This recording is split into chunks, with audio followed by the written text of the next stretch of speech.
कोई दूसरी बात, आला हजरत की हम जब मिलाद होता था तो जब हुजूर की बात होती थी और जब कोई बीच में बोलता था तो आप फरमाते थे आपकी बात इतनी जरूरी है कि हुजूर की बात के बीच में कही जाए। समझ रहे हैं? लिहाजा जो लोग खड़े होकर सुनना चाहते हैं वो ऐसे ही सुनते रहें, कोई बात नहीं, हमसे उनसे कोई हमें एतराज नहीं है, मगर चूंकि बैठेंगे तो ज्यादा अच्छा लगेगा। और वो जो दूर खड़े हैं वो लोग, उनसे भी गुजारिश करता हूं कि जो अभी अंदर नहीं आए हैं उनसे गुजारिश करता हूं। वैसे मैं ये बात कहता नहीं हूं, मगर आपको शायद आपको इस बात का पता भी होगा कि अभी आप जिनसे शेर सुन रहे थे इनका नाम है आसिफ रजा सैफी। आप इनका नाम सुना है आपने? कितने लोग जानते हैं आसिफ भाई को? जरा हाथ रख के बताइए। माशाल्लाह जानते हैं। वो शब्बीर बरकाती आ रहे हैं, आप लोग बैठे रहे आराम से, कोई खड़ा नहीं होगा, आप बैठे रहे आराम से।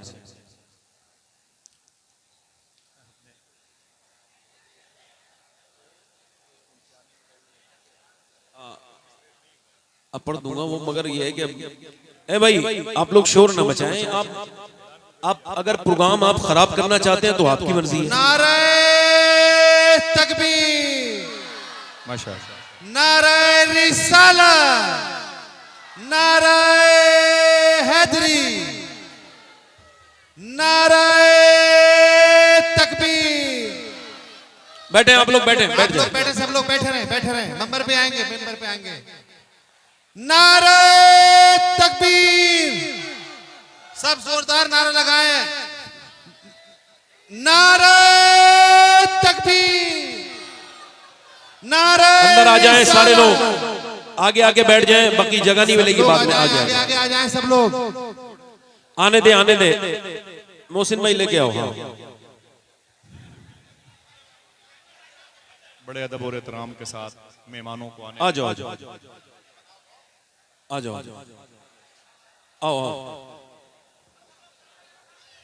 शब्बीर भाई,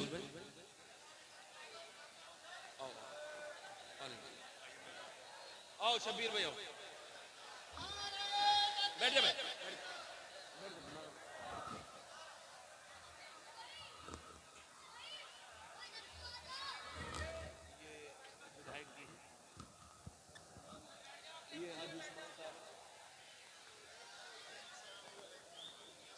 बस अब महफिल मुकम्मल हो गई। मेरे हिसाब से आप लोग, अगर आप लोग मेहरबानी करें तो आप प्रोग्राम होने दें। ये अपने मोबाइलों को आप बराए करम थोड़ा सा, अब इंसान अपने ऊपर कंट्रोल करे ना करे, मोबाइल के ऊपर कंट्रोल करना जरूरी है उसका। कहां गए शब्बीर भाई? शब्बीर, हाँ ठीक है। अब आप लोग चाहते हैं प्रोग्राम हो, अब आप लोग सामने से भाई जरा हटें, मेहरबानी करें।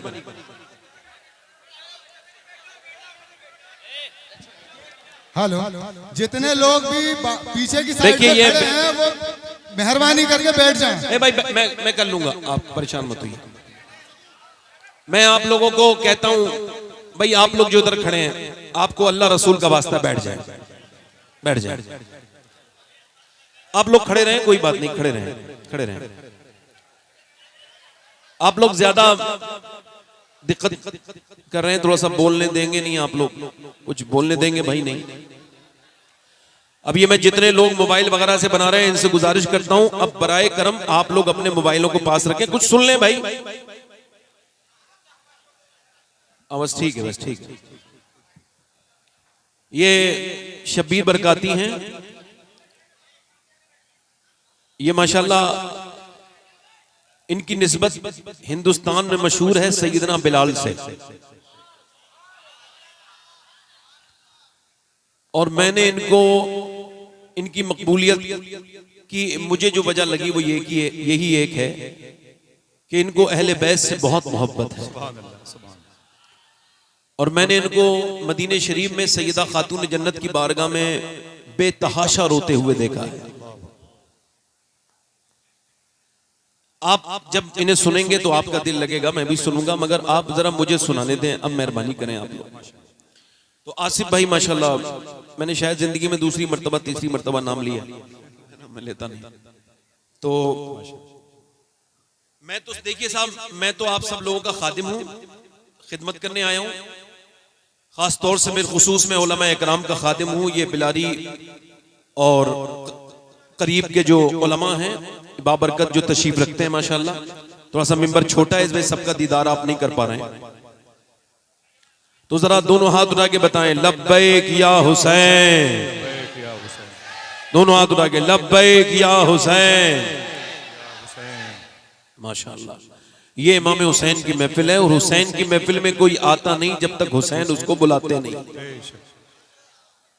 हैं? जब तक हुसैन उसको बुलाते नहीं। सैयदना शेख मुहियुद्दीन अब्दुल कादिर जीलानी फरमाते हैं कोई ये ना कहे कि वो मुझसे मोहब्बत करता है, फरमाते हैं वो कौन होता है मोहब्बत करने वाला? पहले अब्दुल कादिर मोहब्बत करता है, वो बाद में मोहब्बत करता है। और ये पूरी महफिल गौस पाक के हवाले है। और इमाम या गौस, और ये माशाल्लाह हम सुन्नियों की महफिल है, आला हजरत वालों की महफिल है माशाल्लाह। अल्लाह ताला हम सबको सलामत रखे, इस महफिल को सलामत रखे, मसलक आला हजरत को अल्लाह सलामत रखे। मैं अर्ज करता हूँ थोड़ी देर में आप ठीक हो जाएंगे। मुझे थोड़ा बहुत हल्का फुल्का एक्सपीरियंस है लोगों को ठीक करने का। मैं डांट नहीं रहा हूँ इस वजह से कि मेरा ये गुस्से वाला पहलू ना खुल जाए आप पर, मगर ये जरूर है कि आप लोग जरा थोड़ा सा आराम से इत्मीनान से रहें। तो ये इमाम हुसैन की महफिल है। अब ये समझ के तकरीर सुनिए आप कि ये जिंदगी की आखिरी तकरीर है, इसके बाद आपने कोई तकरीर नहीं सुननी है। और अगर आप ऐसा नहीं करेंगे तो ये तकरीर आपके लिए, ये प्रोग्राम आपके लिए कोई फायदे का नहीं होगा। क्यों? अब मैं आपको बताऊं, इस वजह से कि आदम की औलाद जब तक मौत को याद रखती है गुनाहों से बची रहती है, और जब आदम की औलाद मौत को भूल जाती है तो गुनाह की तरफ चली जाती है। ऐसे कितने लोग हैं जो अपने घर से रोज निकलते हैं मगर मौत किसी को मैसेज नहीं करती, ओटीपी फील करना नहीं पड़ता। ये एक ऐसी महफिल है जो सवाब की भी है और इबरत की भी है। सवाब की इसलिए कि अल्लाह ताला मरहुमा नादिरा परवीन की मग़फ़िरत फरमाए, आमीन, उनके दर्जात बुलंद करे और हमको भी अपनी मौत की फिक्र अता फरमाए। मौत करीब है और ये इमाम हुसैन की महफिल है। मरता वो नहीं है, इकबाल कहता है मौत तजदीदे मिज़ाक़े जिंदगी का नाम है। मौत के पर्दे में छुपा बेदारी का एक प्याम है। मौत को समझा है गाफिल इख्तिताम जिंदगी, जिंदगी की शाम है सुबह दवाम जिंदगी। मरता वो नहीं है मियाँ, मरता वो नहीं जिसको मौत आ जाए, मरता वो है जिसके ख्यालात मर जाए, जिसका ईमान मर जाए।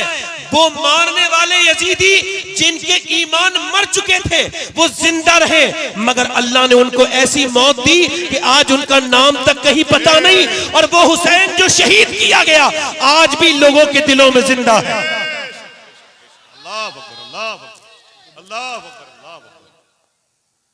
बस मैं 2-3 शेर मैंने कहे थे, ये आसिफ भाई आपको पहली बार मैंने ये 2-3 शेर कहे थे, ये 4-5 शेर 8 मुहर्रम को, यानी अभी मेरे ये अशार जो है इनकी उम्र कम है मगर मर्तबा इस वजह से बड़ा है, उम्र से कोई लेना देना नहीं कि ये किसी और की शान में नहीं, इमाम हुसैन की शान में। वैसे भी बुजुर्गी अकल से आती है, उम्र से नहीं आती। अगर ये शेर 2-3 पढ़ता हूं, सुनेंगे आप लोग, उसके बाद तकरीर करूंगा। दोनों हाथ उठा के बरा, दोनों हाथ उठा के लब्बैक या हुसैन। पढ़ता हूं 2-3 शेर। दीने मुहम्मदी का उजाला हुसैन है,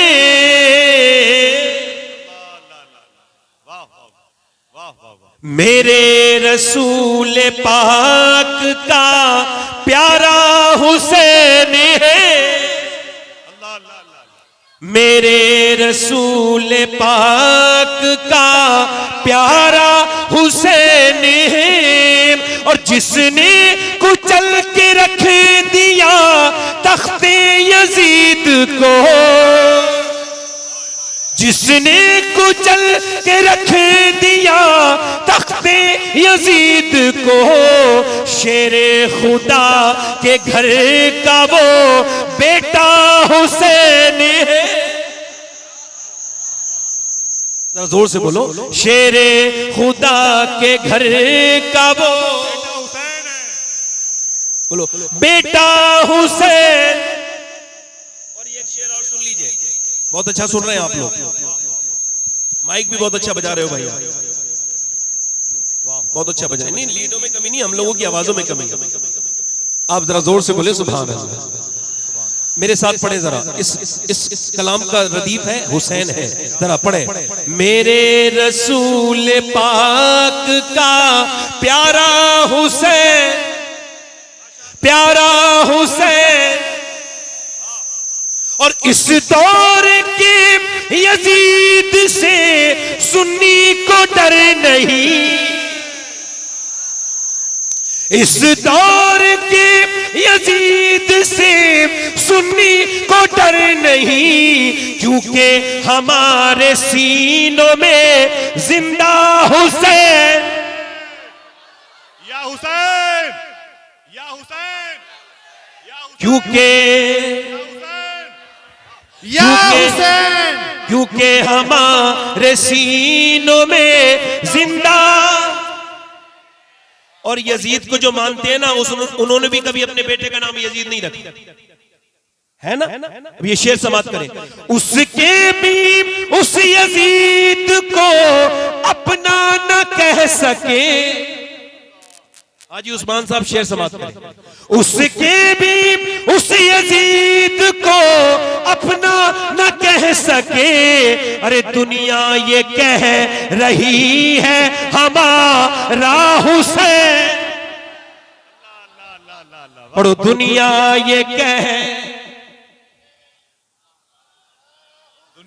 रही है हमारा। इनकी आवाज बुलंद है, जरा जोर से बोले, दुनिया ये कह रही है हमारा, दुनिया ये कह रही है हमारा। और शेर अगला, आखिरी शेर सुनिए, अल्लाह करे तो आप समझ जाए। पिटना ही है वो सीना जिसमें नहीं हुसैन, अरे क्या कहना, पिटना ही है वो सीना जिसमें नहीं हुसैन। हम आशिकों के सीनों में आका हुसैन है, हम आशिकों के सीनों में। और ये मक्ता समाप्त करें, खौफे यजीदियत हो शबाहत को किस लिए,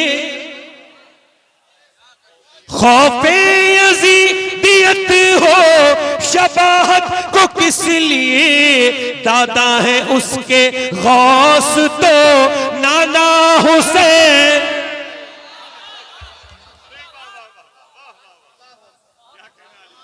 नारे तकबीर, यजीद हल्का सा बात बढ़ाए, नारे रिसालत, ट्रेबल बढ़ाए, ट्रेबल बढ़ाए, ट्रेबल। यजीद बनते हैं लोग आज भी कोशिश से, और हुसैन बनते नहीं, खुदा बनाता है। कोई अगर ये कहे कि एकदम हुसैन बन गया तो जल्दबाजी होगी। हुसैन एकदम वजूद में नहीं आता। इंग्लिश में मैं तकरीर शुरू कर रहा हूं अपनी, इंग्लिश में एक फिलॉसफी है, उसको कहते हैं कंपाउंडिंग इफेक्ट, यानी चीजों के हल्के हल्के होने के बाद उसका रिजल्ट आ जाना। जैसे आप क्या समझते हैं, कोई एकदम इंजीनियर बनेगा? नहीं, उसकी पूरी जिंदगी उसके पीछे लगी हुई होती है। कोई अगर ये समझे कि एकदम कोई मास्टर बन सकता है, नहीं बन सकता। एकदम इंजीनियर बन सकता है, नहीं बन सकता। कोई एकदम एमएलए बन जाएगा, ऐसा नहीं है, नहीं हो सकता। कोई एकदम एमपी बन जाए, ऐसा नहीं हो सकता। उसकी पूरी जिंदगी उसके पीछे लगी हुई है। आप इस बात को गौर करें। बैठे बैठे आप लोग, बेटे देखो, थोड़ी देर के लिए इंसान के बच्चे बनो, थोड़ी देर के लिए। इधर देखो, थोड़ी देर के लिए इंसान के बच्चे बनो, थोड़ी देर के लिए। थोड़ा समझ, सब सब्र करो, सब्र थोड़ा भाई। बैठ जाओ, थोड़ा सा सुन लो। इधर देखो, सुन लो। मैं बहुत जल्दी अपने घर वालों को भी नहीं मिलता हूं, सुन लो, मुझे सुना रहा हूं, सुन लो। आपकी खिदमत करने आया हूं, खादिम हूं आपका, तो थोड़ी झाड़ू लगाने दो अपने दिलों पर मुझे। एक दो मतलब ये इसको और मैं हल्का समझा दूं आपको, 1-2 गुटके खाने से अगर कैंसर होता तो कौन खाता? एक लंबी मेहनत करनी पड़ती है 20-25 साल, फिर कहीं जाकर के इंसान के मुंह में कीड़े पड़ते हैं, उसको कैंसर होता है। डॉक्टर कहता है कि अब आपका खेल खत्म हो गया, अब आपका गुटखा जो है ना आपकी जान ले लेगा। वो कहता है मैं गुटखा छोड़ दूंगा। वो कहते हैं अब तो दुनिया छोड़ने का वक्त है, अब आप गुटखा क्या छोड़ेंगे?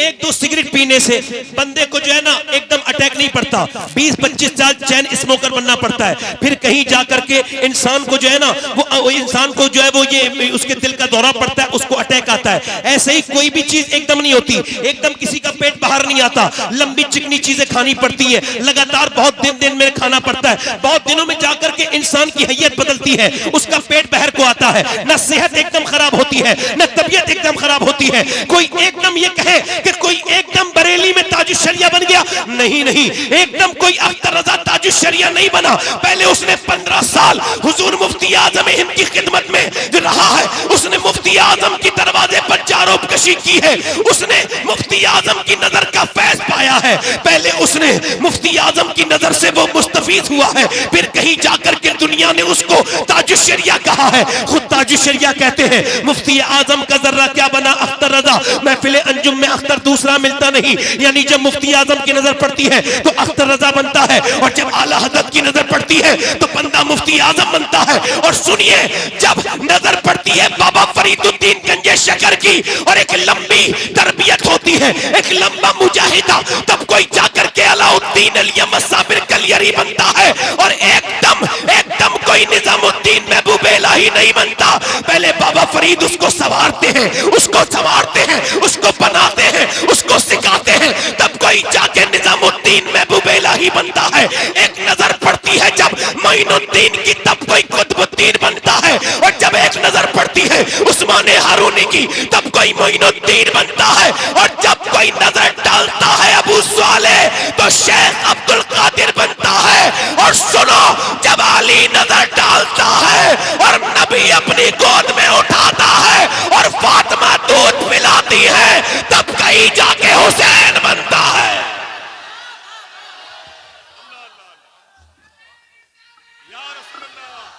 इको कम करें, इको आवाज बढ़ाएं, आवाज दिल लगा के बोलो सुभान अल्लाह। अब ये नाचने गाने वालों के घर पे बच्चे अच्छे पैदा नहीं होंगे। ये जो नाचते गाते हैं, ये जो औरतें, ये जो ड्रामे देख रही है, जिनके घरों में सिर्फ ये फिल्में हैं, ड्रामे हैं, गाने हैं, बाजे, सीरियल देखने वाली औरतों के यहाँ पे अच्छे बच्चे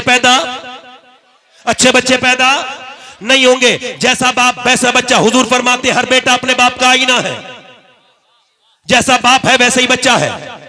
हर आदमी के अंदर विरासत अपने बाप के लिए भी है, हर आदमी विरासत लेके चल रहा है। अच्छा मैं आपको बताऊं, अभी हार्वर्ड ने रिसर्च किया, ये बच्चे पागल कौन पैदा होते हैं? पागल यानी मां के पेट से ही पागल।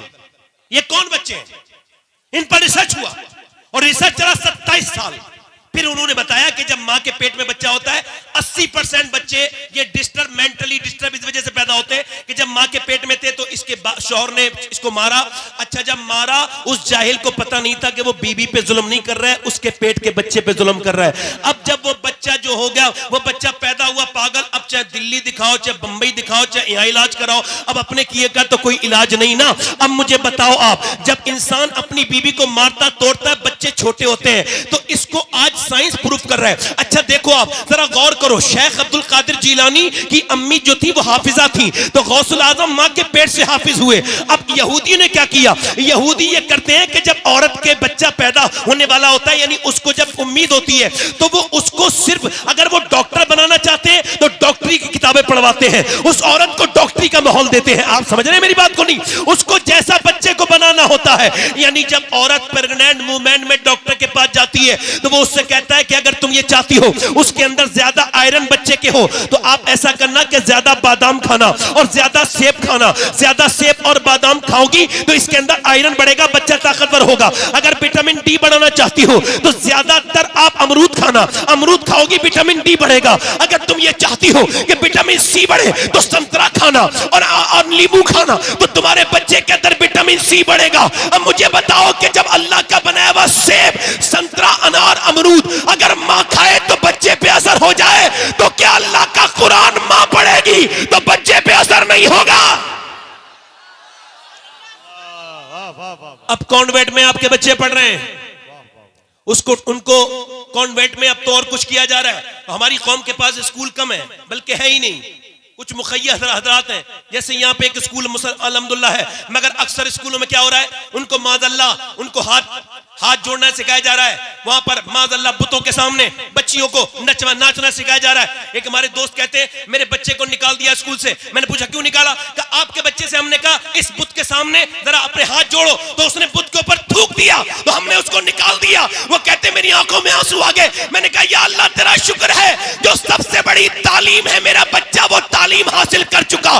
दुनिया की सबसे बड़ी तालीम है अल्लाह के सिवा कोई इबादत के लायक नहीं है। बोलो जरा, बोलो भाई, बोलो जरा जोर से बोलो, पीछे वाले बोलो जरा सुभान अल्लाह, दिल लगा के बोलो, मुस्कुरा के बोलो। अब आप आज से ये थोड़ा ईको कम करेंगे भाई, मेरा आवाज अच्छी नहीं है, आपका माइक बहुत अच्छा है, आवाज बढ़ाओ बस हल्का सा, हाँ हल्का सा ईको बढ़ाओ, हल्का सा। हाँ हाँ बैठे जरा आराम से, आप लोग मुझे पैसे न दे, बैठे। अरे भाई रुक जाओ जरा यार, ये कोई बात नहीं, कोई बात नहीं, नेक बच्चा है, नेक लोग ही आते हैं ऐसी जगह। जोर से बोलो सुभान अल्लाह। अब आप में कोई बाप है, कोई माँ है, यहां बैठी होंगी, सुन रही होगी मेरी, मैंने कोई माँ भी होगी, कुछ है, कोई माँ है, कोई बनेगी। इसका मतलब ये कि हजरत सैयदा राबिया बसरी के पास जब कोई आता था ना, आसिफ भाई समाज करें, जब आता था ना औरत, वो हामिला होती थी, तो वो उससे कहती थी तुझे खुदा का वास्ता देती हूं आज के बाद झूठ मत बोलना, तुझको खुदा का वास्ता देती हूं आज के बाद झूठ मत बोलना, गीबत मत करना। कहा क्यों? कहा अगर तूने झूठ बोला तो तेरे झूठ का बच्चे पे असर हो जाएगा, पेट के बच्चे पे असर हो जाएगा, और हुजूर के एक उम्मती को गीबत करना तू सिखा देगी। यानी औरतें क्या समझती हैं, उनको यूं ही छोड़ दिया जाएगा। एक बुजुर्ग कहते हैं मैं बैठा था और मेरी माँ ने मुझसे कहा नमाज पढ़ने जाओ। मैं 10 साल का हो चुका था, मुझको खबर नहीं थी आज मेरा बर्थडे है। आज ये बर्थडे नहीं मनाए जाते बर्थडे, तो वो कहते हैं वो बर्थडे है मेरा, मुझे नहीं पता मेरा आज बर्थडे है। तो फिर कहते हैं मेरी माँ ने मुझसे कहा नमाज पढ़ने जा, फिर मैं नहीं गया, फिर मेरी माँ ने कहा नमाज पढ़ने, फिर मैं नहीं गया, फिर मेरी माँ, मैं इग्नोर कर रहा था, अम्मी रोटी बना रही थी, उनको गुस्सा आ गया, उठी रोटियां गिराई, जोर से चिमटा मेरे सर पे मारा। कहते हैं मारा चिमटा, मेरे सर से खून निकलने लगा, मैं कांप के बोला अम्मा अब ना मानना, मेरी माँ मैं जा रहा हूं नमाज को। मैं नमाज को गया, जब मेरी माँ मरने वाली थी मैं रोने लगा। मैंने कहा अम्मा तेरे तुझसे बड़ी मोहब्बत है, मगर दिल में एक बहुत बड़ा दर्द भी है तेरी तरफ से। दुनिया की माएं मोहब्बत करती है, तूने मेरे बचपन में सर फाड़ा था, क्यों? आखिर क्यों मेरी अम्मी? तो मेरी माँ रो के बोली मेरे बेटे मेरी उस नफरत में भी प्यार जो है छुपा हुआ था। का क्या मतलब? का मेरे लाल मुझ पे रोटी बनाना फर्ज नहीं था, तुझे जहन्नम से बचाना और नमाजी बनाना फर्ज था। आप बर्दाश्त करोगे कि आपके बच्चे ये जो स्कूलों में कामयाब हो रहे हैं, और पढ़ाइए स्कूल में, कोई मना नहीं कर रहा हूं, मगर कम से कम नमाजी तो बनाइए। अच्छा आप में कितने लड़के ऐसे होंगे जो वर्जिश करते होंगे, ये जो आर्टिफिशियल बॉडी बनती है जिम में जा करके, इसका कोई फायदा वायदा नहीं होता। ये इतने बाज लोग तो इतने वो खा लेते हैं इसमें प्रोटीन की चीजें कि मर तक जाते हैं, वो जल्दीबाजी में जल्दी बॉडी बनाना चाहते हैं। ये अजीब से लोग नहीं लगते आपको? अच्छी खासा अल्लाह ने बनाया है तो ये ऐसे करके टाइट होके चलते हैं अजीब किस्म से। अच्छा जब ये छोड़ देते हैं तो फिर इनकी जिस्म भी वहीं आ जाता है। सुन्नत ये है जिस्म के मामले में, हुजूर की सुन्नत ये है कि सरकार का पेट कभी बाहर नहीं आया, हुजूर का पेट बिल्कुल सीने के बराबर था, ये सुन्नत है। अच्छा ये जब अपनी वर्जिश छोड़ देते हैं तो फिर ये वैसे हो भी जाते हैं। मौला अली से किसी ने पूछा आपसे बड़ा पहलवान तो दुनिया में कोई नहीं, आप कैसी वर्जिश करते हैं? जरा जोर से तो बोलो सुभान अल्लाह। आप कैसी वर्जिश करते हैं? फरमाया मैं कोई वर्जिश नहीं करता। अच्छा औरतें भी अब आजकल सुबह को जाती है टहलने के लिए, मैं इससे कोई इख्तलाफ नहीं कर रहा हूं, मगर एक सवाल कर रहा हूं। ये सब दानिश्वर लोग बैठे हैं और एक सवाल पूछ रहा हूं। एक औरत सुबह उठी है, उसने बच्चों को तैयार किया है, नाश्ता बनाया है, फिर बच्चों को रुखसत किया है और नाश्ते के बर्तन धोए हैं, फिर दोपहर में भी खाना बनाया है, फिर दोपहर के बर्तन धोए हैं, फिर कपड़े धोए हैं, फिर शाम में उसने खाना बनाया, फिर नमाज भी पढ़ी है और फिर वो रोटी वो खाना वाना बना के फिर बर्तन उर्तन धो के फिर वो सोई है। तो आप मुझे बताइए अब सुबह को कोई उससे कहेगा मॉर्निंग वॉक पे जाओ, जाएगी? अब जो सिर्फ खा रही है वो जाएगी नहीं जाएगी? उसको तो जाना है। अच्छा फिर जाती है, हमें इससे कोई एतराज नहीं, जाती है जाए, मगर ये जो मेकअप करके जाती हैं, इन बेशर्मों से सवाल है कि सुबह सुबह ये मेकअप का क्या मतलब है? मगर ये वर्जिशें अपनी जगह, मगर मर्दों के लिए भी वर्जिश बता रहा हूं और औरतों के लिए भी वर्जिश बता रहा हूं। मौला अली से पूछा कितने बड़े पहलवान है आपको पता है? बद्र के मैदान में। कहां पर? बद्र के मैदान में 313 मुसलमान और उधर थे 1000। जब उन्हें बांध के उनको मारा तो उनमें से 70 मारे गए। कितने मारे गए बोलो? पूरा मजमा बोलो कितने? 70। और 70 में से 312 लोगों ने मिलकर मारे 35 और अकेले अली ने मारे 35। अल्लाह अल्लाह अल्लाह। बोलो भैया बोलो, वाह वाह वाह। बोलो। बल्ला कह रहा हूं, जलसे में बज़ौक आदमी का काम नहीं है। बज़ौक बंदा ये जो कभी नहीं मुस्कुराता है, जहां जाए माहौल खराब। अगर ये कभी नहीं मुस्कुराने वाला, घर में घुसे बच्चे डर जाते हैं इसे देख के। मैं सही बता रहा हूं, मुस्कुराना सीखे, मुस्कुराने से माहौल अच्छा होता है। जोर से बोले सुभान अल्लाह, दिल लगा के बोले। अब मेरी तरफ देख के गौर करें। अब मौला अली से पूछा गया कौन सी वर्जिश करते? पर मैं कोई वर्जिश नहीं करता। रिवायतों में लिखा है कि मौला अली एक रात में 1000 रकात नमाज नवाफिल पढ़ते थे। बोलो कितने? कितने? 1000। और सैयदा फातिमा एक सजदे के बाद कहती थी, मालिक कोई ऐसी रात तो बना दे कि फातिमा दिल खोल के इबादत कर सके।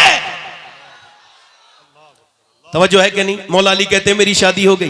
जोर से बोलो सुभान अल्लाह, जोर से बोलो। जितने लोग अपनी मर्जी से खड़े हैं, जिन पर जोर जबरदस्ती नहीं है, सवाब की नियत से खड़े हैं, वो जरा इमाम हुसैन की वालदा के नाम पे बोले सुभान अल्लाह। और जितने लोग मजबूरी में आए हैं, उस मजबूरी को खत्म करने के लिए, ईमान की पुख्तगी के लिए बोले या रसूल अल्लाह। आप महफिल में आए हैं तो महफिल के हो जाइए, छोड़ जाइए आप कौन हैं। यहां कोई मर्तबे नहीं है, हम सब बराबर। यहां कोई बड़ा नहीं है, कोई छोटा नहीं, हम सब बराबर है। और मैं आप सबका खादिम हूं, नौकर हूं, नौकरी कर रहा हूं। सुमाए जोर से बोले सुभान अल्लाह। मौला अली की शादी हो गई। हमारे यहां तो शादी होने में नहीं आती, लंबे खर्चे हो रहे हैं, सब कुछ हो रहा है, शादी होने में नहीं आती। मगर मौला अली कहते मुझसे अबू बकर सिद्दीक ने, बोलो सुभान अल्लाह, उमर फारूक ने, मैं जंगल में बकरी चरा रहा था, कहते मुझसे कहा अली आप ऐसा करें सैयदा को रिश्ता दें, हुजूर की बेटी को। मैंने कहा मेरा तो घर भी नहीं मेरे पास, तो मैं रिश्ता कैसे दूं? तो कहा मेरा, हजरत अबू बकर बोले मेरा दिल करता है अली तेरी शादी फातिमा के साथ होगी। कहते मौला अली मैं गया हुजूर की बारगाह में, ऐसे बैठ गया। अब आप भी जाया करें रिश्ता लेने तो ऐसे बैठा करें, ऐसे बैठ गया। मैंने अर्ज की, हुजूर ने इरशाद फरमाया क्या हुआ अली, कैसे आए? कहा हुजूर आपको देखने का दिल करता था तो आ गया हूं। फरमाया अच्छा, तो अच्छा ये बात तो ठीक है, मगर जो तेरे दिल में है ना अली, वो भी बता दे, क्या बात लेके आया है? तो कहते हैं मौला अली मैं रोने लगा। मैंने कहा हुजूर आपने मुझे मेरे बाप से लेके पाला था, अली आपका गुलाम है, आपका नौकर है, आपने बाप की जगह पाला, आपने तालीम दी, एक मेहरबानी और कर दीजिए, अपनी बेटी का रिश्ता मुझे दे दीजिए। कहते हैं हुजूर खामोश हो गए। मैं डरने लगा कहीं हुजूर मना ना कर दे, मगर सरकार फिर मुस्कुराए और कहा अली तुझे मुबारक हो, मैं जिब्राइल का इंतजार कर रहा था, अल्लाह ने अभी जिब्राइल को भेजा है और फरमाया है कि फातिमा की शादी अली के साथ कर दी जाए, यही अल्लाह की मर्जी है, यही अल्लाह की, जोर से बोलो यही अल्लाह की, यही अल्लाह की। मौला अली कहते हैं मेरी शादी हो गई। मैं एक दिन अपनी बीबी के पास गया, मेरी बीबी थोड़ी परेशान थी। आपकी बीबियां परेशान हुआ करें तो उनसे लड़ाई न लड़ा करो, कैसे मुंह बनाए बैठी है, क्या हो गया? नहीं, आपके लिए सुन्नत यह है कि हुजूर की सुन्नत यह कि जब अम्मी आयशा रूठ जाती थी तो हुजूर मना लेते है ना। वैसे भी थानेदार के पास जलील होने से बेहतर है कि बीबी के सामने ही 2-3 बातें ऐसी कर लो जिसमें कमरे में जलालत महसूस हो। कोई तवज्जो है मेरी बात की नहीं?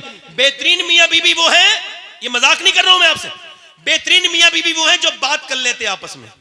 क्या कर लेते हैं बोलो? क्या कर लेते हैं बोलो?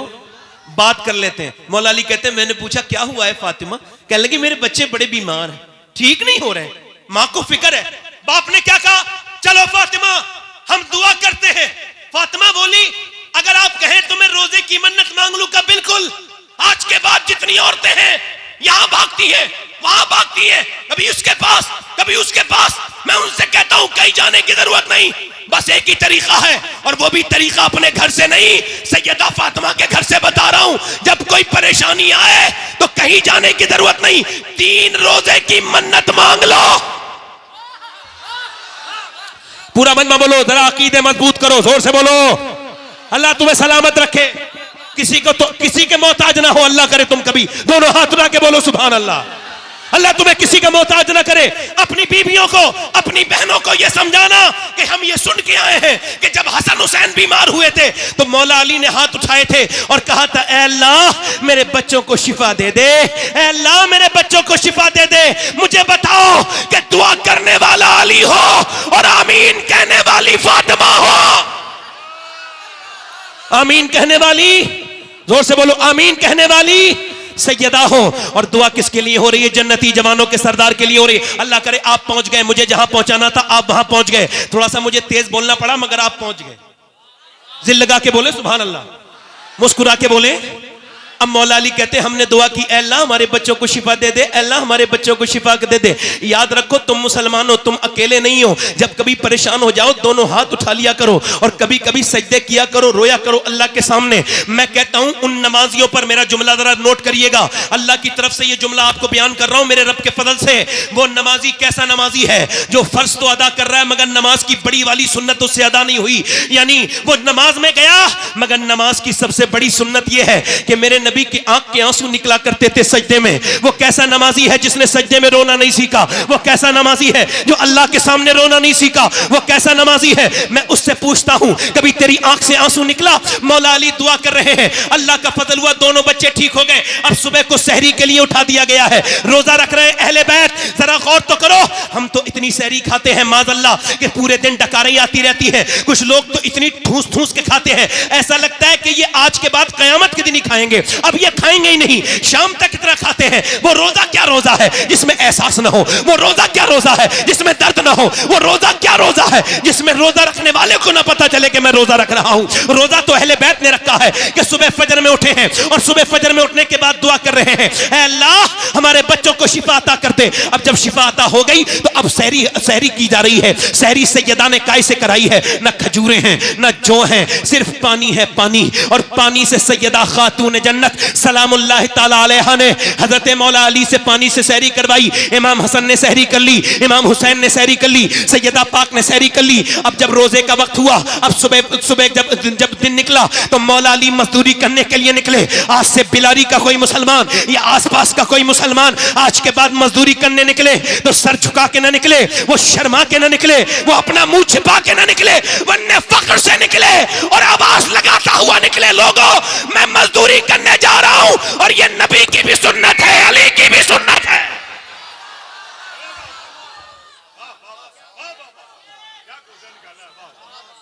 अल्लाह अकबर, अल्लाह अकबर, अल्लाह अकबर। ये अली की भी सुन्नत है। बोलो जल्दी बोलो, मैं जो करबला ले जाना है आपको, करबला ले जाना है। करबला के बाद फिर इंशाल्लाह आप इन्हें सुनेंगे। जोर से बोलो सुभान अल्लाह। मैं बोलता रहूं, मर्जी है आपकी कि नहीं है? जरा दोनों हाथ उठा के बोलो सुभान अल्लाह। आज के बाद कोई मजदूर का बेटा ना शर्माए ये कहते हुए कि मेरा बाप मजदूर है। बिल्कुल शर्माने की जरूरत नहीं। अगर आपका भाई रक्षा चलाता है फख्र से कहो कि मेरे भाई ने मुझे हराम का नहीं खिलाया, हलाल का खिलाया है। जरा दिल लगा के बोलो सुभान अल्लाह। सैयदा पाक ने सही मौला अली मजदूरी करने के लिए निकले, पूरे दिन मजदूरी करके शाम को आए हैं और आकर के सैयदा पाक को दे दिया है खाना, वो दे दिया जो। अब जो नबी की बेटी ने, मेरी बहनें सुन ले, मेरी बेटियां सुन ले, नबी की बेटी ने चक्की चलाना शुरू कर दी। चक्की चलाते चलाते चलाते चलाते, तवज्जो करना, मेरी तरफ तवज्जो करना। अशरफ अली थानवी ने लिखा है, ये देवबंदियों के मौलाना है, उन्होंने कहा है, वो कहते उसने भी लिखा है मतलब इस बात को, हालांकि हमारे उलमा ने भी लिखा है कि मौला अली एक पांव रखते थे काय पे घोड़े के रकाब पर, और घोड़े पे बैठने से पहले मौला अली का एक कुरान पूरा हो जाता था। समझ में आई? जो समझ में आए वो करामत नहीं होती, जो समझ में ना आए वही होती है। तवज्जो है कि नहीं? तवज्जो है मेरी बात तरफ? नहीं दिल लग रहा है? जरा किन लोगों का दिल लग रहा है? यार फेसबुक पे दिल लगता है, हुजूर की बातों में दिल नहीं लग रहा। इंस्टाग्राम 3-3 घंटे चल जाता है और उंगली ऐसे चलती रहती है। बिल्कुल ये क्या है? ये बेवकूफी है। ये डोपामाइन अटैक कर रहा है आपके ऊपर। ये आपके अंदर जो ये क्या समझ रहे हैं, बीमारी है ये भी। इसका इलाज होगा कुछ दिनों के बाद। आप देख लेना 10 साल के बाद मोबाइल के मरीजों का इलाज डॉक्टर किया करेंगे। लिख लो इस बात को, ये बीमारी है। तवज्जो है मेरी तरफ? नहीं आपकी? अब मेरी तरफ तवज्जो करो, जरा गौर करो, मेरी तरफ तवज्जो करो। मैं क्या कर रहा था? मौला अली फरमाते हैं, मौला अली अपने घर में सैयदा पाक ने फिर चक्की चलाई। इतनी अच्छी बात से सुभान अल्लाह नहीं बोलेंगे। चक्की चलाई और चक्की चलाने के बाद मैं गुजारिश करता हूं कि बैठे आप लोग, मुझे पैसे न दें, मैं थोड़ा डिस्टर्ब होता हूं पैसे लेने में। बैठ जाए। पैसे न दें, आप बस सुन लें, यही आपका इनाम है। वल्लाह अगर आप मुझे ठीक से सुन लेंगे ना तो यही इनाम है आपका, पैसा कोई न दें। हाँ, गुजारिश कर रहा हूं, बैठे रहें आराम से। जब शब्बीर भाई का नंबर आएगा दीजिएगा, है ना। मैं ऐसा नहीं कि मुझे तलब नहीं है, मगर नहीं यह है कि ये इस वक्त जो बात हो रही है बहुत जरूरी है। क्योंकि एक हदीस शरीफ आला हज़रत ने उस हदीस को कोट किया है, फरमाते हैं कि जो नजराने को मना करेगा, हुजूर की हदीस है, जो नजराने को मना करेगा एक दिन भीख भी मांगेगा तो भीख भी नहीं मिलेगी। तो मैं मना नहीं कर रहा हूं, आप किसी दूसरी सूरत से कर सकते हैं, मगर फिलहाल मेरी तकरीर पर असर हो रहा है। बैठे आराम से, मैं अपनी बातों से अलग हट रहा हूं। मैं कहीं और हूं, आप यहीं हैं, मैं भी मदीने में हूं। मैं मदीने में उस चक्की के आसपास हूं जिस चक्की ने पूरी दुनिया को पाला है। ये चक्की सैयदा की चल रही है, जमाना जितना लंगर खा रहा है। सैयदा ने चक्की चलाई, चक्की चलाने के बाद इंतजार हो रहा है। हसन हुसैन दोनों रोजे से हैं, सैयदा पाक रोजे से हैं, मौला अली रोजे से हैं। अजान की आवाज आ जाए कि अजान दे दें, अजान बिलाल अजान पढ़ दें। कि कैसा दौर है ये, ऐसा दौर है, एक मस्जिद है मगर सारी चीजें लाजवाब हैं। यहाँ के नमाजी लाजवाब नमाजी, अबू बकर, उमर, उस्मान, अली, हुजैफा, तलहा, अब्दुल रहमान, जोर से बोलो बिलाल। और मुअज्जिन बिलाल, और इमाम नबियों का इमाम। ना इमाम की तरह दूसरा इमाम कोई आया, ना मुक्तदियों की तरह मुक्तदी आए, और ना मुअज्जिन की तरह फिर ऐसा मुअज्जिन पैदा हुआ। ये कायनात का सबसे बड़ा मुसल्ला है। तवज्जो है कि नहीं। मौला अली ने इंतजार कर रहे हैं अजान की आवाज आ जाए। अब जरा ध्यान से सुनिएगा, ये खाना तैयार है, अजान की आवाज आ जाए, मगर अजान की आवाज आने से पहले एक मिस्कीन की आवाज आती है। आवाज में थोड़ा दर्द था। आवाज ये था कि नबी की बेटी, मैं मिस्कीन हूं, मेरे घर बच्चे, मैंने खाना नहीं खाया, मेरे बच्चों ने, वो भूखे हैं मेरे बच्चे, और मैं बड़ी उम्मीद से आया हूं, क्या आप मुझको कुछ दे सकती हैं। एक दिन की भूखी प्यासी नबी की बेटी ने सबसे पहले अपना हाथ बढ़ाया और सैयदा ने कहा, लो हसन मेरे बदले का, मेरे हिस्से का खाना दे के आओ। तो हजरत मौला अली बोले, मेरे हिस्से का भी दे के आओ हसन। तो हसनैन दोनों भाई बोले, हम ही क्यों खाएंगे, फिर हम ही तो दे के आएंगे अपने बदले का। दोनों बच्चे भी दे करके आ गए। और ये फिर अब दूसरी रात गुजर गई है अहले बैत पर, और फिर ये दूसरी रात के बाद ये तीसरे दिन की सुबह हुई है। दूसरे दिन की सुबह में इन्होंने पानी से सहरी कर ली है। फिर मौला अली जो है वो मजदूरी करने के लिए गए हैं। एक तो अरब का हाई टेम्परेचर, उसमें मौला अली 2 दिन के रोजे से, उसके बाद अल्लाह अकबर दोपहर तक जो है वो इफ्तार करके, दोपहर तक मेहनत करके मजदूरी करके शाम को लेके आए हैं। फिर नबी की 2 दिन की भूखी प्यासी बेटी ने फिर चक्की चलाई है, और चक्की चलाते चलाते नबी पाक सल्लल्लाहु ताला अलैहि वसल्लम की बेटी ने चक्की चलाने के बाद फिर रोटी बनाई है, और रोटी बनाने के बाद फिर इंतजार हो रहा है कि अजान की आवाज आ जाए। आज ये दूसरा रोजा है, अजान की आवाज आ जाए, मगर अजान की आवाज आने से पहले एक आवाज आती है, और बड़ी पुरदर्द आवाज है। आवाज ये है, मैं एक यतीम हूं और मेरा बाप मर चुका है, 3 दिन हो गए, मेरे घर में कुछ बना नहीं, क्या अहले बैत मुझको कुछ दे सकते हैं, क्या सैयदा के घर से कुछ मिल सकता है। अल्लाह अकबर, क्या खातून जन्नत मुझे कुछ दे सकती हैं। नबी पाक की बेटी ने कहा, लो उस यतीम को दे के आओ। तीनों चारों लोगों ने दे दिया।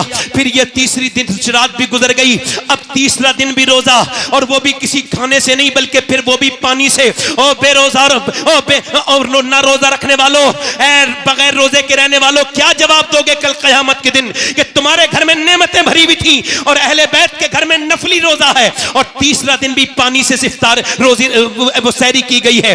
पानी से सहरी करने के बाद मौला अली गए हैं अपने बच्चों को देख करके। बाप गया है मजदूरी करने, और मजदूरी करने बाग में। अच्छा मेरी तरफ देखें, ये एक हदीस अलग से जम कर रहा हूं। ये हदीस मैंने मदीने शरीफ में बैठ के पढ़ी थी, और 21वें रमजान को पढ़ रहा था, तो मेरे सामने हुजूर का गुंबद था। यानी जब मैं हदीस पढ़ रहा था तो वो मदीने वाला भी गुंबद मेरे सामने था। उस हदीस का असर मेरे दिल पर जो हुआ है, उसको आज तक मैं कभी खत्म नहीं कर पाऊंगा। वो अजीब सा असर था कि मौला अली कहते हैं, मैं 15 दिन के बाद अपने घर आया। कितने दिन के बाद बोलो? 15 दिन के बाद। और कहते हैं, जब मेरी बीबी ने दरवाजा खोला तो मुस्कुरा के सलाम कर दिया, ये से वाले मियां तावीज दे देंगे तो मेरा घर अच्छा हो जाएगा। इन औरतों को कोई समझाए, ये से वाले मियां तावीज दे देंगे तो मेरा शौहर मुट्ठी में आ जाएगा। और काम मुट्ठी से बाहर फेंकने के कर रही हैं। आदमी जब आता है तो मुंह बना के बैठ जाती हैं। ये दुनिया की मनहूस औरतों की पहचान है कि दूसरों के सामने मुस्कुराएंगी, अपने मर्दों के सामने नहीं मुस्कुराएंगी। ये जलील किस्म की औरत की पहचान है कि दूसरे औरत को तो मुंह बना के दिखाएंगी, अपने चेहरे पे जो है वो अपने चेहरे पे मेकअप करके दिखाएंगी।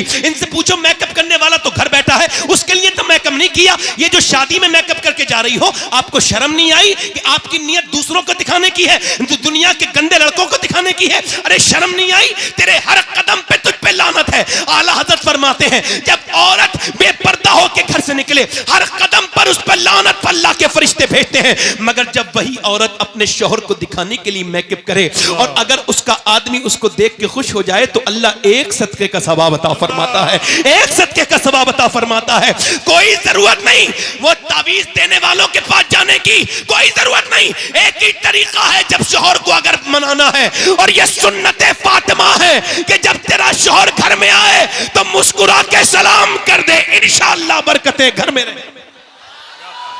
वाह वाह वाह वाह वाह, बरकतें बरकतें बरकतें। नहीं नहीं नहीं, पानी नहीं, पानी नहीं, जोर से बोले सुभान अल्लाह। पानी आपकी मोहब्बत, मुस्कुरा के बोले वाह वाह, मुस्कुरा के बोले। मौला अली कहते हैं मेरी बीवी ने मुस्कुरा के मुझे सलाम कर दिया। क्या बेहतरीन तरीका है। देखे तो वसीम बरेलवी ने कहा था थके हारे परिंदे जब बसेरे को लौटे, तो सलीकेमंद शाखों का लचक जाना जरूरी है। जब शौहर आए तो औरत को अच्छा माहौल देना चाहिए, घर बना रहेगा। किसी की पंचायत की जरूरत नहीं, वरना सारी दुनिया से पंचायत कराओ, कोई फायदा नहीं है। मगर सुनिए, सैयदा फातिमा ने मुस्कुरा के, हजरत अली बोले मुझे भूख लगी है, पानी पेश किया। ये तरीका है, कुछ ना हो तो पानी दे दो। तो उन्होंने पानी पे, कब भूख लगी है? कहते मौलाना 3 बार आवाज दी ना, आवाज नहीं आई। चौथी बार मैंने कहा सैयदा, अंदर से रोने की आवाज आई। मैं अंदर गया ना तो दोनों आलम के मालिक को मुख्तार की बेटी बैठी भी रो रही है, जिसकी आंखें हुजूर की तरह, जिसके होंठ हुजूर की तरह, जो मुस्कुराए तो नबी की तरह लगे, जो उठे तो नबी की तरह लगे। अम्मी आयशा फरमाती फातिमा चलती थी तो ऐसा लगता था अल्लाह का रसूल चल रहा है, फातिमा बोलती थी तो ऐसा लगता था अल्लाह का रसूल बोल रहा है। मैंने कहा फातिमा आपको किस चीज ने रुलाया है? अब जरा अजीम बाप की अजीम बेटी की बात सुनिए। फरमाया मेरे सरताज मेरे अब्बा ने, मैं इस वजह से रो रही हूं कि आपको खाना नहीं दे पाई, इसका अफसोस है कि आप सफर से आए। कहा क्यों? कि जब आप घर से गए थे कई दिन का फाका था, घर में आए हैं तो आज कई दिन का फाका है। हजरत अली कहते हैं आपने मुझे बताया क्यों नहीं? कहा मेरे अब्बा ने कहा था फातिमा अली से वो मत मांगना जो उनके पास मौजूद न हो। कहते हैं मैं बैठा था, फिर मैं रोने लगा और बहुत रोया, और फिर मैंने फातिमा को रोते देखा। मैंने पूछा क्यों रोती हैं? कहने लगी आप चले गए थे, मेरे अब्बा के घर में 16 दिन से चूल्हा नहीं जला है मेरे अब्बा के घर में। हजरत अली कहते हैं बच्चों की भूख अपनी जगह, मगर हुजूर को सुन के मैं बाग की तरफ गया और जाकर के मैंने बाग वाले से कहा कोई काम ले लो मुझसे। उसने कहा 1 डोल निकालोगे और पानी दोगे मेरे बाग को तो 1 खजूर दूंगा। कहते 3 डोल निकाले, पसीने में भीग गया, मगर फिर हुजूर को याद किया, 17 डोल निकाले, बिल्कुल भीगा हुआ हूं पसीने से, और मेरे बच्चे भी भूखे, मैं भी खुद भी भूखा, मगर 1 खजूर चखी तक नहीं। ऐसे करके हुजूर की बारगाह में ले गया। हुजूर ये नजराना है, फरमाया अली तेरे बच्चे भूखे हैं, तेरी फातिमा भूखी है, तेरे हसन भूखे हैं, उनको नहीं दिया। मैंने कहा हुजूर हसन से ज्यादा, फातिमा से ज्यादा, हुसैन से ज्यादा अली आपसे मोहब्बत करता है मेरे आका। हुजूर ने दोनों हाथ उठा के दुआ की थी, ऐ अल्लाह मैं अपने अली से मोहब्बत करता हूं, तू भी मेरे अली से मोहब्बत कर। या अल्लाह मैं इससे, इसकी औलाद से राजी हूं, तू भी इससे राजी हो जा। फिर हुजूर मेरे घर गए, कि तेरे बच्चों के साथ खाऊंगा बैठकर। हुजूर ने खजूर की गुठली निकाली और फिर खजूर जब हसन के मुंह में दी तो हसन ने नाना को देख के रोना शुरू किया, हुसैन ने भी रोना शुरू किया। मेरे नबी ने दोनों को प्यार किया तो सैयदा रोने लगी। फरमाया ना मेरी बेटी फातिमा न रो, मेरी बिलाडली, ये मताउन दुनिया कलील, ये दुनिया छोटी है और ये दुनिया की रौनकें, दुनिया की लज्जतें आले मोहम्मद के लिए नहीं है, आले मोहम्मद के लिए दुनिया नहीं है मेरी बिटिया ना। हजरत अली कहते हैं मैं तीसरे दिन अपने घर आया और मेरी बीबी ने फिर 3 दिन की रोजे की बीबी ने, रोजेदार रोजे के साथ मेरी बीबी ने चक्की चलाई, और चक्की चलाने के बाद मेरी बीबी ने 3 दिन का रोजा रखने के बाद फिर चक्की चलाई कि नीचे को जो है वो खाना रख दिया। अब अजान की आवाज आ जाए, मगर अजान की आवाज नहीं आई। एक कैदी की आवाज आई, वो भी गैर मुस्लिम की, एक असीर की आवाज आई। उसने कहा मैं एक गैर मुस्लिम हूं, मुझे मदीने में किसी ने खाना नहीं दिया और सबने मुझे डांट दिया, भगा दिया, मैं कैदी हूं, क्या नबी की बेटी मुझको कुछ दे सकती है? मैंने सुना है जिसे कहीं से कुछ नहीं मिलता वो फातिमा के घर से कभी खाली नहीं जाता है, क्या आप कुछ दे देंगी? सैयदा ने खाना उठाया, हसन ने उठाया, दे दिया। जब अजान हुई मस्जिद में गए ना तो दोनों बच्चे कांपते थे, भूख की वजह से चेहरा बिल्कुल पीला था। मेरे नबी ने दोनों बच्चों को प्यार किया और कहा अली तेरी सखावत अल्लाह ने पसंद कर ली है। ऐ लोगों जरा सोचो तो हमने किस पैगंबर को भुला दिया है, किस रसूल को भुला दिया है, आज हम बिल्कुल भूल चुके हैं। जरा गौर तो करो, मेरे नबी ने फरमाया अली तेरी सखावत अल्लाह को पसंद आई, तेरी ज़ियाफत अल्लाह को पसंद आई। अल्लाह ने जिब्राइल को भेजा और फिर फरमाया वयुतइमून अत्वामा अला हुब्बिही मिस्कीना व यतीमा व असीरा, यानी खुद ना खाते हैं भूखों को खिला देते हैं। कैसे साबिर है मोहम्मद के घराने वाले। मगर मैंने अर्ज की थी, ए सैयदा, ए तैयबा, ए ताहिरा, ए सैयदा फातिमा, ये बताएं आखिर आपने 3 दिन का रोजे क्यों रखे, 4 दिन का क्यों नहीं रखा, या 2 दिन का क्यों नहीं रखा? आवाज आई, मेरा पैगाम यजीद के लिए था मदीने से, ओ यजीद तू मेरे बेटे हुसैन को डरा नहीं पाएगा, ना 3 दिन की भूख से, ना 3 दिन की प्यास से, क्योंकि फातिमा ने ट्रेनिंग मदीने में करा के भेजा है। अल्लाह अकबर, अल्लाह अकबर, अल्लाह अकबर, अल्लाह अकबर, अल्लाह अकबर। वाह वाह वाह, नारे तकबीर, अल्लाह अल्लाह, दोनों हाथ उठा जोर से के बोलो। नारे तकबीर, आपको नारे रिसालत। आपको ये माहौल कैसा लग रहा है? बोलो।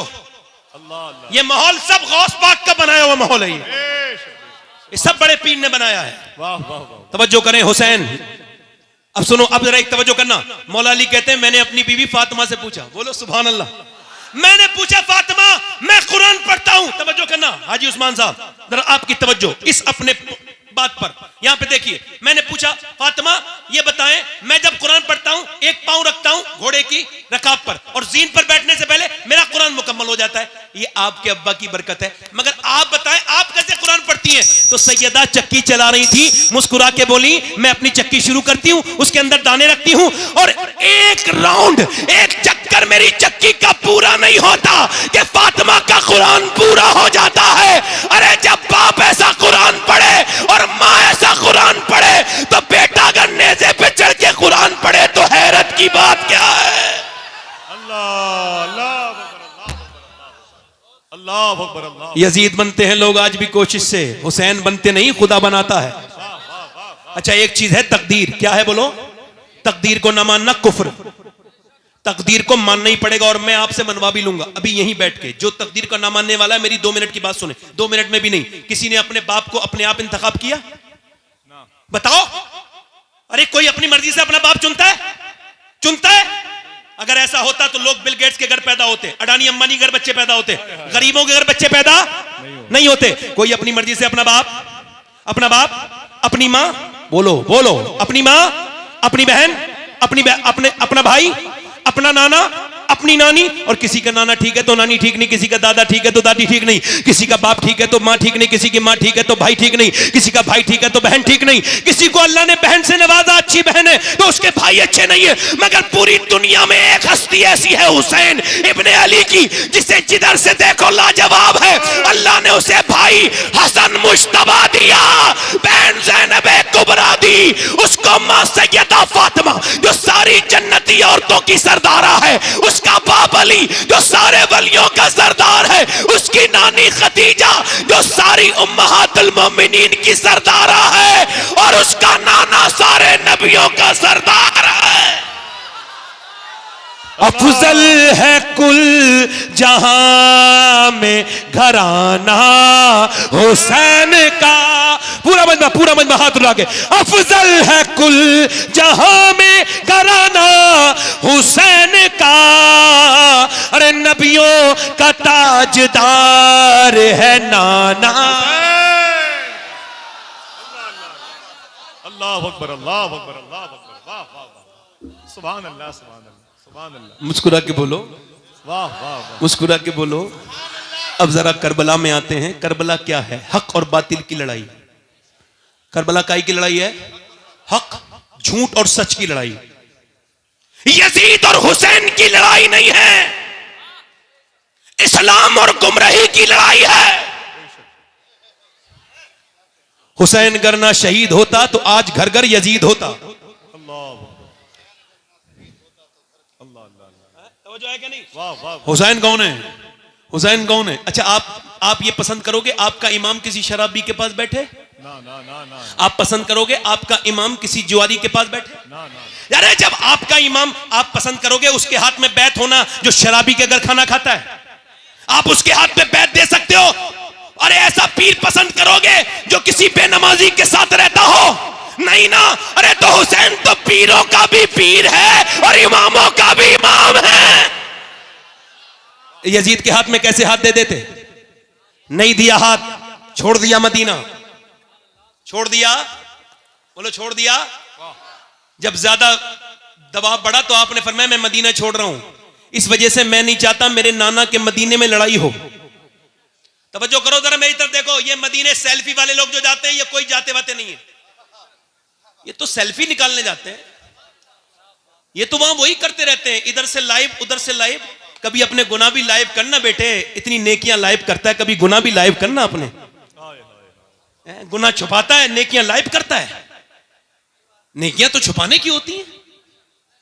वहां मदीने में खड़ा है और कह रहा है एक लाइक दे दो, और वो भी हिंदुस्तानी लोगों से। पागल है, मदीने गया ही क्यों था? यहीं पे लाइक मांग लेता, मैं मदीने में हूं एक लाइक कर दो। और पागल एक बार मदीने वाले से कह देता या रसूल अल्लाह एक बार लाइक कर दो मेरे नबी। वाह वाह और तवज्जो है कि नहीं? हाँ, सैयद के खुलने में देर लगती है मगर खुलता है तो फिर खुलता है। जोर से बोलो सुभान अल्लाह, दिल लगा के बोलो। अब जरा गौर करो, मदीना छोड़ दिया। वैसे मैं अपनी बात कर रहा हूं, मैंने हिंदुस्तान के कई शहरों में रहा भी हूं, 10-10 दिन तकरीर की है, बड़े बड़े शहरों में, और भी जगह गया हूं, दुनिया के और भी 1-2 मुल्कों में गया हूं, मगर मुझे आज तक कोई शहर पसंद नहीं आया। ऐसा नहीं लगा मुझे कि मुझे वहां की याद आई हो। मगर 2017 में गया था पहली बार हज करने, अब कई हर साल जाता हूं अल्हम्दुलिल्लाह, अल्लाह का शुक्र है। मगर मैं आपको कसम खा के बता रहा हूं, आज तक कोई ऐसा दिन नहीं गुजरा 6 साल में जो मुझे मदीना याद ना आया हो। खुदा की कसम खाता हूं।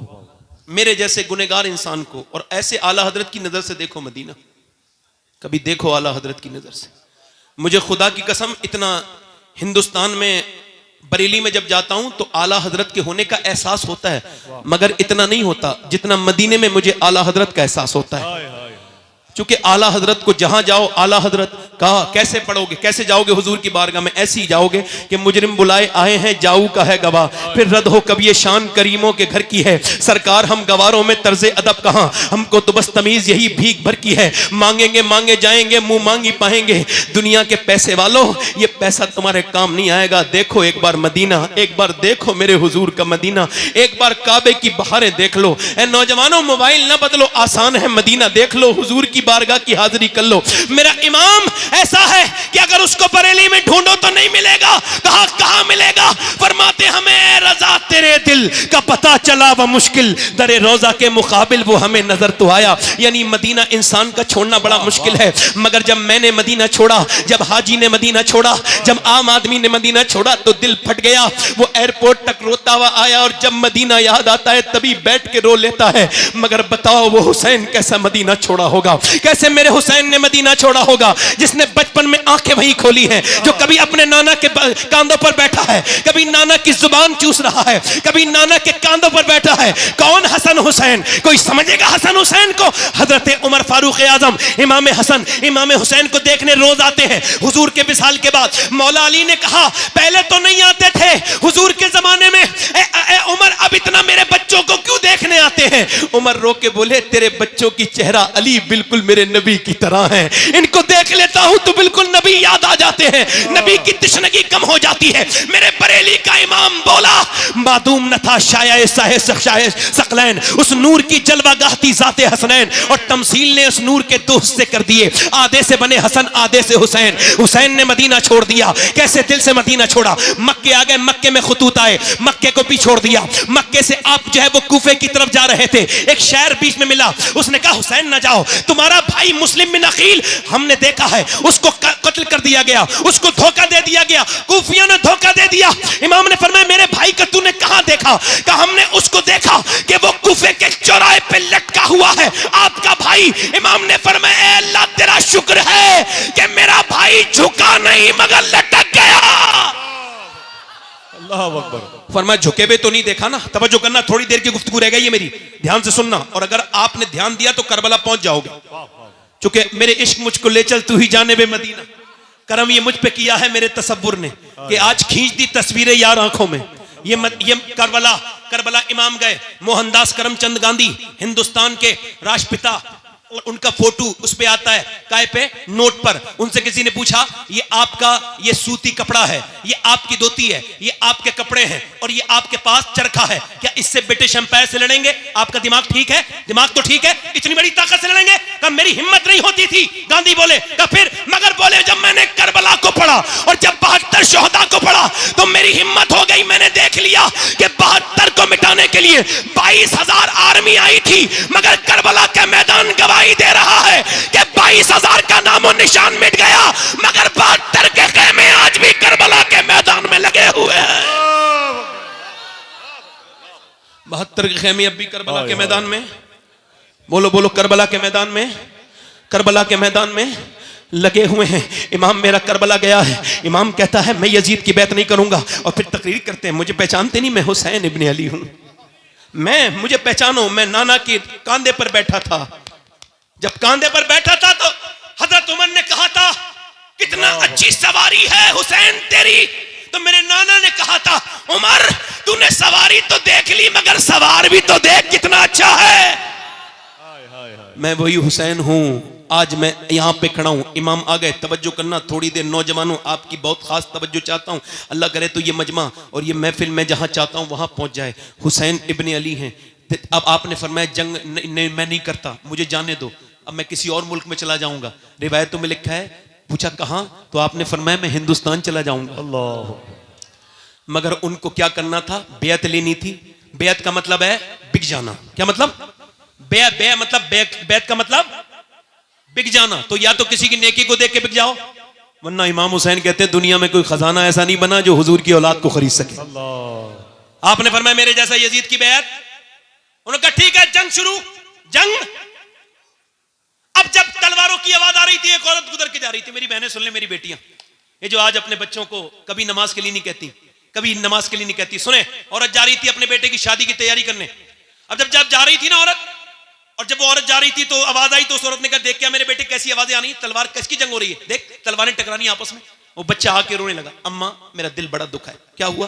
कि मैंने वहां करबला में एक इतना खूबसूरत इंसान देखा, मेरी आंखों ने इतना अच्छा नहीं इंसान नहीं, ना उसकी आंखों की तरह आंखें थी, ना उसके लहजे की तरह।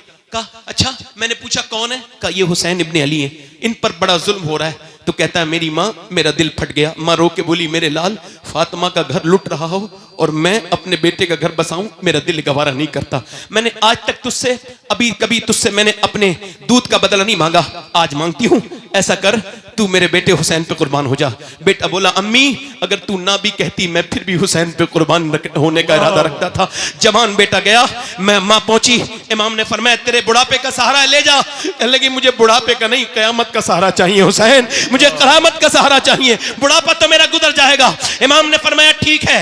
अब जब उसका बेटा चला तो इमाम की तरफ उसकी माँ आंखों से आंसू ला के बोली हुसैन मेरे बेटे को जब नवाजो तो उसकी माँ को भी नवाजना कयामत के दिन। मेरे इमाम ने फरमाया ठीक है। जब बेटा गया जवान तो बूढ़ी ने ऐसे करके अपनी झोली फैलाई, ऐ अल्लाह मेरे बेटे की शहादत कबूल कर ले, मेरे लाल की ऐ अल्लाह कबूल कर ले। उधर जब इसकी दुआ पूरी नहीं हुई है, ये गर्दन कटी उसकी और आकर के गिर गई झोली में। मां ने उसके बाल पकड़े और उठा करके सर को फेंका यजीदियों में और कहा जो चीज हम अल्लाह की राह में दे देते हैं वापस नहीं लेते,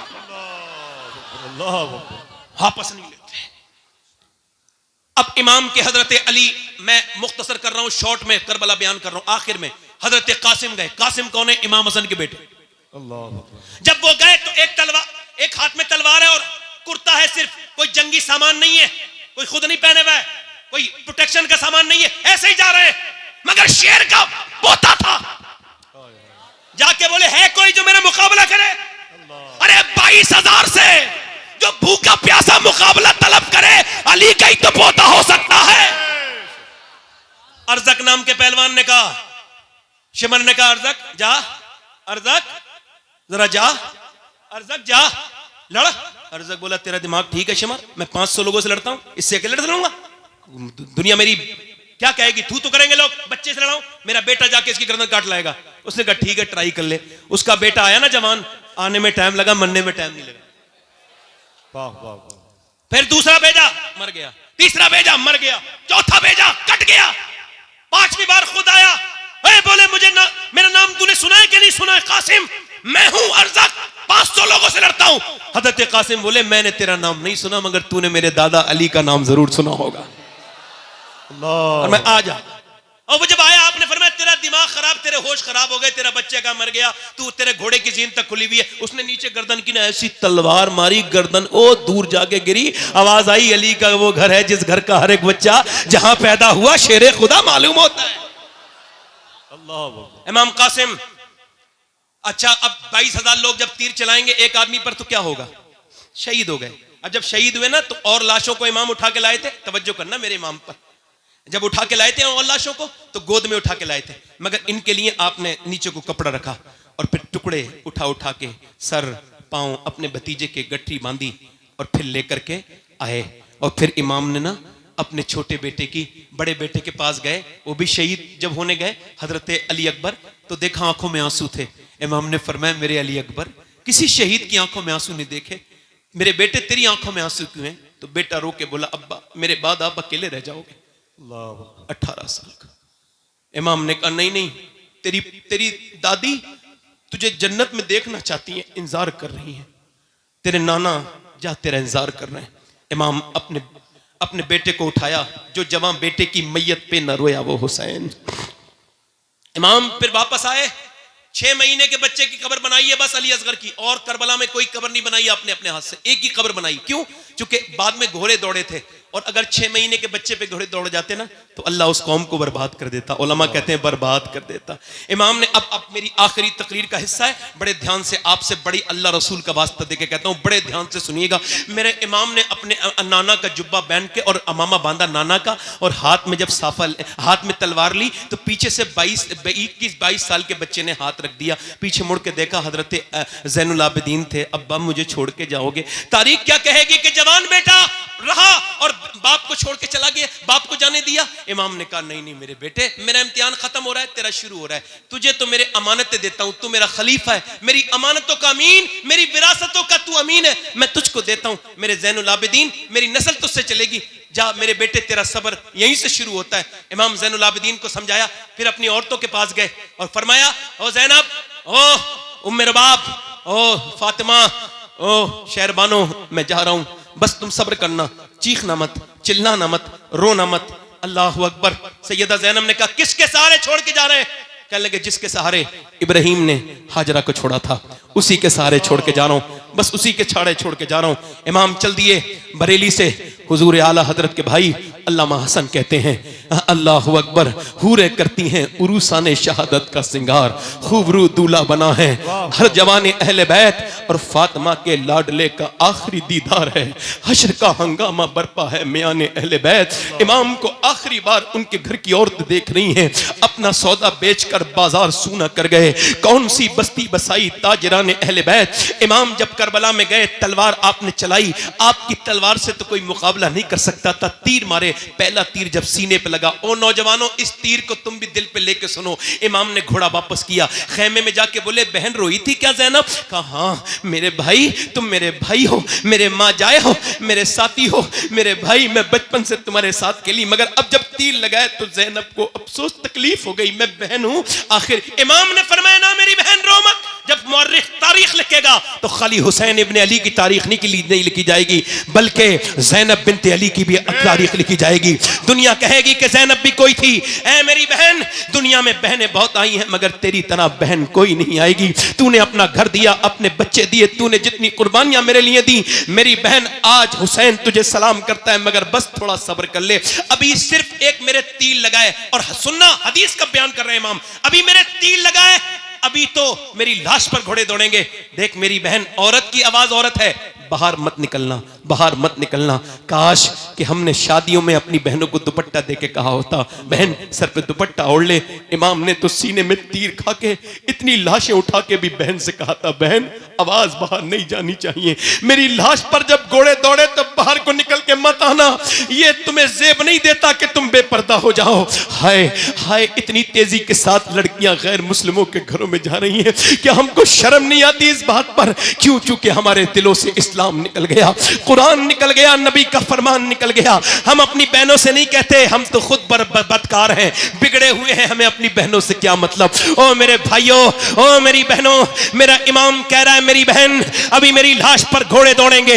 मेरा इमाम गया है फिर मैदान में, मगर तलवार वाली जंग उन्होंने खत्म कर दी। 10,000 तीर जब एक साथ एक आदमी की तरफ आए तो बताओ कहां कहां तीर लगे होंगे। कोई ऐसी जगह नहीं थी, सीने में तीर लगा, इमाम के निकाल दिया। निकाल ही रहे थे कि आकर के माथे पे लगा है, और जब माथे पे लगा उसको निकाल रहे हैं तो फिर नेज़े लगे, और इतने जख्म के कोई जिस्म का हिस्सा ऐसा नहीं है जो इमाम हुसैन के जिस्म पे जहां जख्म नहीं आया है। पूरे जिस्म पे तीर ही तीर लगे हुए। इमाम अब शहादत के करीब है, आपकी हाथ की जो पकड़ है वो कमजोर होती चली जा रही है, और आप घोड़े से नीचे तशरीफ ला रहे हैं। और जब नीचे तशरीफ लाए हैं तो मुअर्रिख ने लिखा है कि इमाम लबों को हिला के कुछ कह रहे थे। किसको याद कर रहे थे? अपनी सकीना बेटी को, वो जो 6 साल की रही है? नहीं नहीं नहीं। अपनी बहन ज़ैनब को? नहीं नहीं नहीं। अपने बेटे अली अकबर को? नहीं नहीं।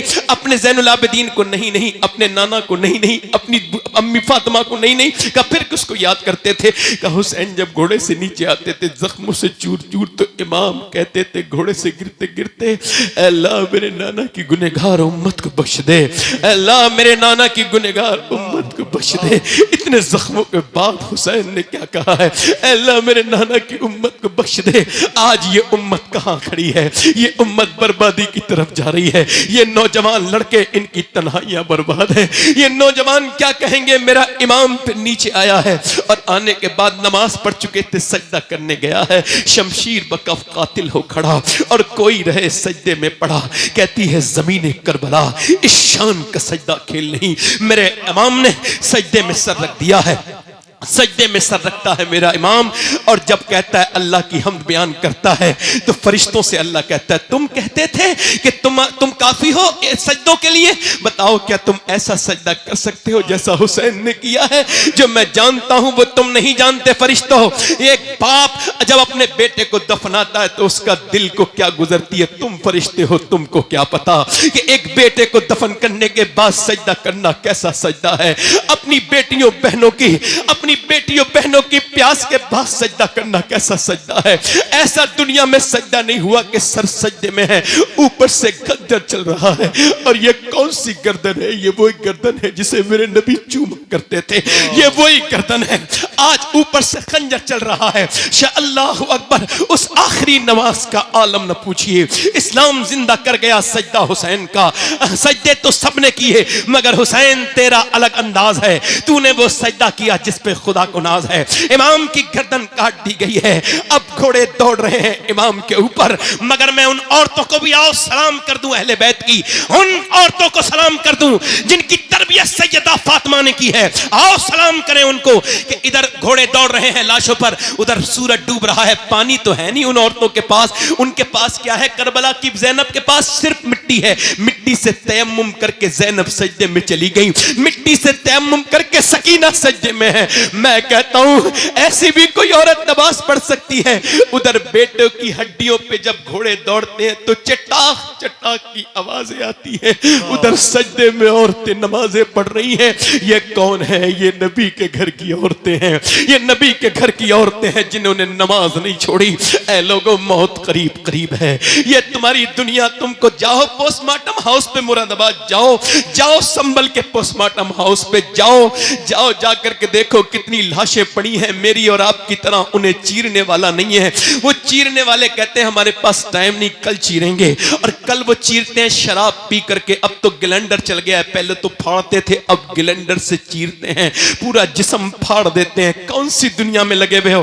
फाड़ देते हैं। हुजूर फरमाते जब मुर्दे का हाथ पकड़ता है ना गस्साल, तो मुर्दा कहता है आराम से उठा, तेरे उठाने से बड़ी तकलीफ होती है। जब हाथ उठाने से तकलीफ होती है तो बोलो। जब वो चीरते हैं और फिर सीते भी कैसे हैं? ऐसे करके बड़ी प्लास्टिक की रस्सी से चीरते हैं, पूरा ऐसे करके। तो उस वक्त कितनी तकलीफ होती होगी। मैं तो दिन रात सफर में रहता हूं, बार बार दुआ करता हूं, ऐ अल्लाह पोस्टमार्टम वाली मौत से बचा लेना मेरे मालिक। पोस्टमार्टम वाली मौत से कैसी कब्रें तुम्हारे बाप दादे की कब्रें तुमसे कह रही हैं, उनका मरना तुम्हारे लिए काफी नहीं था। कब तक नौजवानों मोबाइलों पे अपनी जिंदगी बर्बाद कहते रहोगे? कब तक तुम गेम खेलने के लिए पैदा हुए थे। नहीं नहीं, तुम गेम खेलने के लिए नहीं, तुम तो मेरे नबी की आंखों की ठंडक हो, तुम तो मेरे हुजूर का प्यार हो।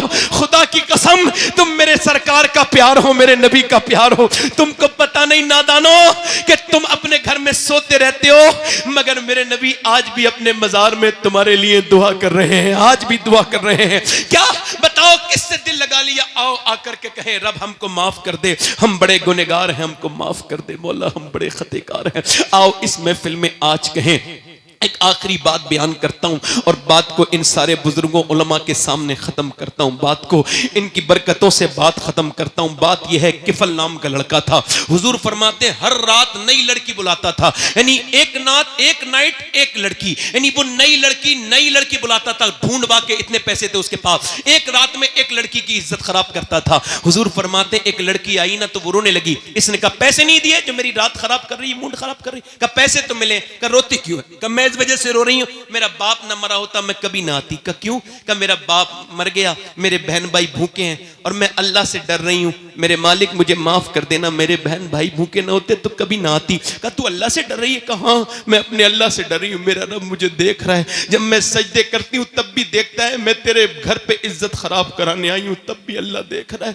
वो रो के बोली अल्लाह मुझे माफ कर देना, मैं भूख की वजह से ऐसा कर रही हूं। हुजूर फरमाते उस रोने वाली के दिल वजह से उसका दिल धुल गया। आंसू किसी के होते हैं और दिल किसी का धुल जाता है। वो रो के बोली मालिक, जब वो रोई ना तो अल्लाह ने किफल का दिल धो दिया। वो बोला मालिक जा, मैंने तुझे अपनी बहन बनाया, ले पैसे ले। उसने सारे पैसे दे दिए, नहीं 10 लाख रुपए उसको दे दिया, वो तो चली गई। ये सजदे में गिर के बोला मालिक एक बार आई थी, हाथ भी नहीं लगाया, इतना रोई थी, मैं तो पूरी जिंदगी का पापी हूं, कितनी रातें खराब कर दी मैंने मेरे रब। मैं जानता हूं कि मैं बेकार हूं, मगर तुझे तो पता है ना कि मैं गलत रास्ते पर हूं। ठीक है कोई बात नहीं, मैं नादान हूं, मगर तू करीम है, मुझे माफ कर दे। अगर मेरे जैसा गुनहगार कोई नहीं तो तेरे जैसा करीम कोई नहीं।